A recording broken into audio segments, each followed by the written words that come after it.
I'm Chris Mogliaccio. I'm a partner in our M&A group focused on tax and transactions, particularly structuring. I have over 15 years of experience working with transactions all over the world and of all sizes.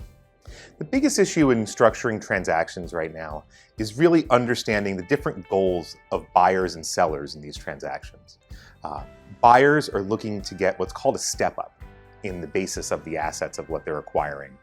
This requires them to do what's called an asset deal, be treated as acquiring as if they're acquiring the assets of a business. Whereas sellers, on the other hand, really want to just sell their stock and be done with it. It's better for them from a tax perspective.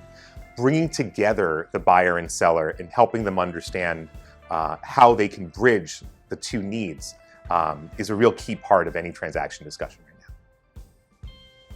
I think there's two things that clients need to be focused on.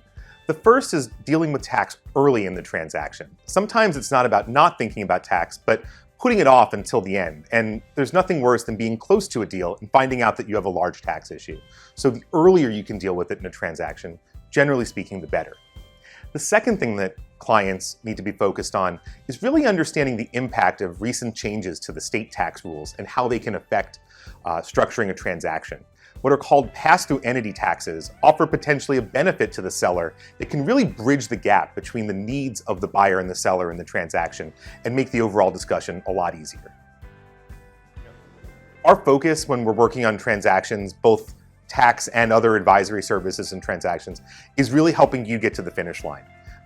Figuring out what are the key issues, helping everyone resolve them, and getting everyone the deal that they want.